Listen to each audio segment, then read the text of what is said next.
there is 99 fletching complete, but how did I get there? My goal is to achieve 99 in all skills in RuneScape 3 Leagues, but with one catch. I only have 99 hours to do it. Previously on the 99 Hour Man, we picked our Relic loadout for this grind. So far, we are sticking to that loadout with no planned changes. In this episode, I will explain how I was able to get over 70 million fletching XP per hour, why I am still not choosing perfection, and go through some other pro strategies I've been deploying during this league. Like all true gamers, I ignored rank 1's advice and decided to completely plank my run in the first 3 minutes of beginning leagues. This death was unfortunate, but it allowed me to get to Burthorpe much faster than initially planned. I took advantage of this to complete my Slayer task in an unoccupied chicken coop and begin my early game strategy. It's critical for this account that I get as many points as possible early on so I can unlock higher XP multipliers and broken relics. I locked in my early free points for pickpocketing a hero without level 1 thieving and chopped down an elder tree. This was a quick 280 point boost which shot my account ahead and still works as far as I know. For the elder tree, you do need to wait 5 minutes after clicking it, and then it'll reward points. I also received insider information from a friend that the Arty Night pickpocketing task works the same way. I don't ever want to spend time failing pickpockets here, so grabbing this early allows me to skip the task and do better thieving methods for XP. I hit 750 points for my first relic very fast in this league. I started late, which meant I had time to take advantage of these early bird bonuses as people discovered them without wasting time in game. This will be absolutely massive because I'll get all the agility points much sooner. That's right, I am going with golden footed.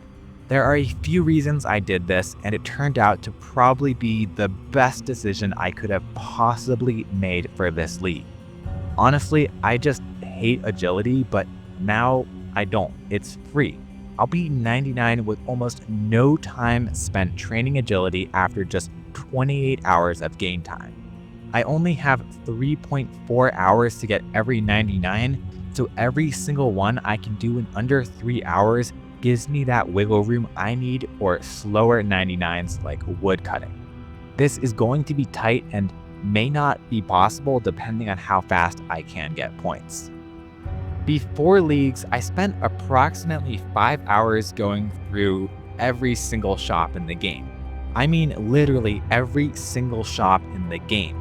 Not even old holiday shops were spared. I was doing this because I need money and I need fast skilling strategies.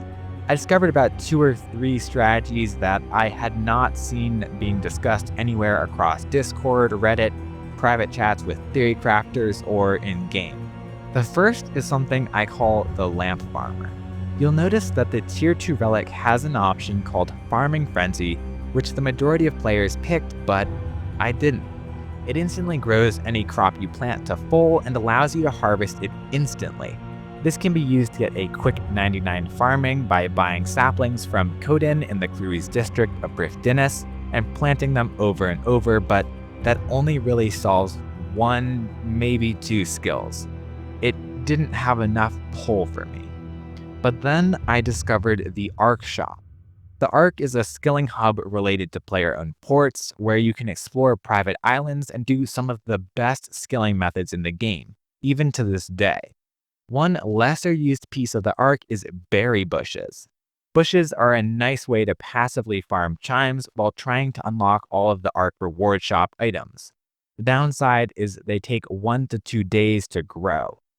Theoretically, you could use the farming relic to harvest these bushes instantly, giving you unlimited chimes and farming XP because each bush gives more seeds than it takes to grow. It's possible to sell these bush seeds and fruit for chimes, meaning you can max out your daily chime cap every single day with almost 0 time input. It's then possible to exchange chimes for lamps, meaning you get several million XP for free every single day. I decided not to do this method because it's incredibly risky. Either it doesn't work at all, which is quite likely as bushy growth potions don't work on these bushes, or it would potentially get patched if it was too game breaking. It also would trivialize this challenge, so I went with Golden Foot, but I did really want to try this out, so I had some friends check it, and it turns out it has actually been patched, so it does not work. That is why I am glad I chose Golden Foot. It has gotten me so many league points while I'm focused on grinding other tasks. When I'm low on money, I can quickly do an agility course and buy whatever I need, but obviously I don't want to be doing agility laps unless absolutely necessary, which is why I let my level build up passively in the background. That way, when I do the lap task, I'll get the most money possible. The first lap task I did was the wilderness course. I only need 10 laps and the course was very fast, so easy points and easy money. From there, I jumped right into my quest arc. I started off with the fishing contest quest because I had already gathered worms while starting You Are It earlier. This allowed me to jump several fishing levels in seconds. I'll also combo this with Sea Slug for more fishing levels soon. Every time I hit a new area, I try to add in all of the quests in that region I can. And there is Demon Slayer done. That should unlock the third relic for me. I'm going to go with Assassin because it offers some really nice banking and early game tellies, which will help with my point grind, and it'll get me to very useful places in the late stage of the game too. Vampire Slayer is going straight into attack. I can't stand training early melee, so this is where that lamp is going to go. I'm basically rushing the tier 4 as fast as possible. Jagex has just changed the point thresholds, which was such a good move, and makes the early grind a lot less painful. I'm getting close to tier 4, so it's time to jump into my final grind. I'm going to check off a lot of skilling point tasks using my excavator relic while positioning myself to blast into fletching. The second busted shop method I found during my search is about fletching.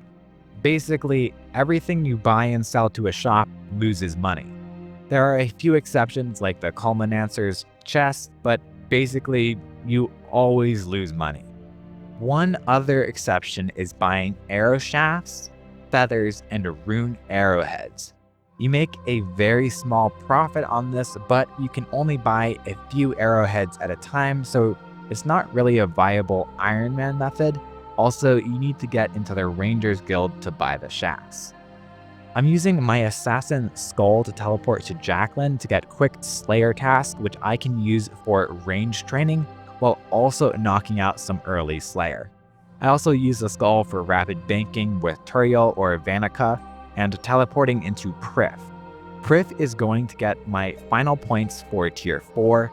There are some big point tasks here that I can do quickly, like burning these logs, getting the lodestone, and finishing off 10 laps of the Heffen course. This is also going to get me the exact amount of GP I need for my upcoming method. Okay, and there we are, tier 4 unlocked. It's time to secure Production Master. Production Master gives a mega brooch of the gods, probably what I'm using for the thumbnail, that speeds up basically every artisan skill and gives a 30% XP buff to most gathering skills via urns. It is 100% the pick over the clue relic for my grind. It also spawns big book clue catalysts that give XP buffs and master and elite clues, and it gives Manafish shadow memories and Siren spirits and even more buffs. It's so good. One last thing, it gives the effects of every portable in the game, and that is what will take the Rune Arrow method to the next level. My GP issues are solved. I'm starting off by buying roughly 80,000 arrow shafts from the Ranging Guild, and then I'll grab 80,000 feathers from the fishing shop in Port Sarim. If I hold down the spacebar, I can click the arrow shafts and it'll instantly make 900 for me every click. This XP is so busted.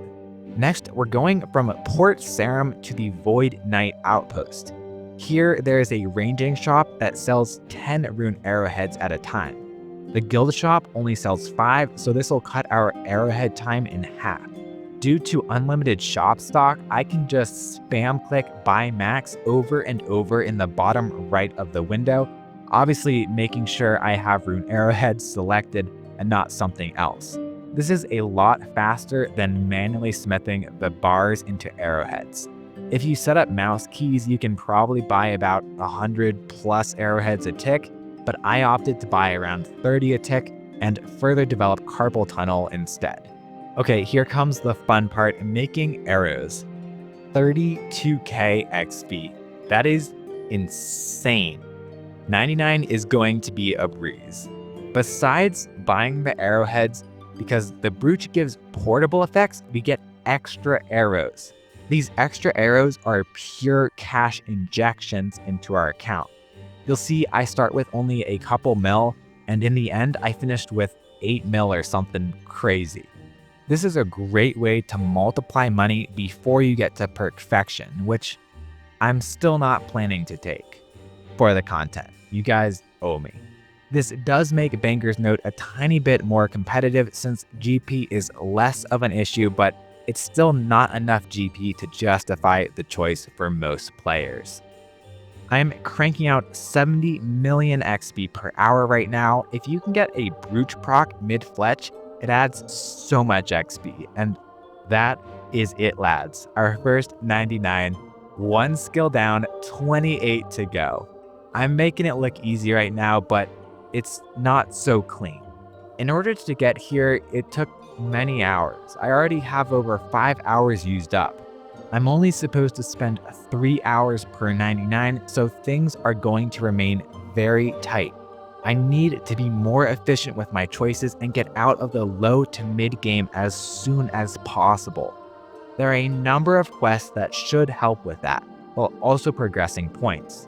Next episode, we'll check off our next 99 and start to break into the endgame on the 99 hour man.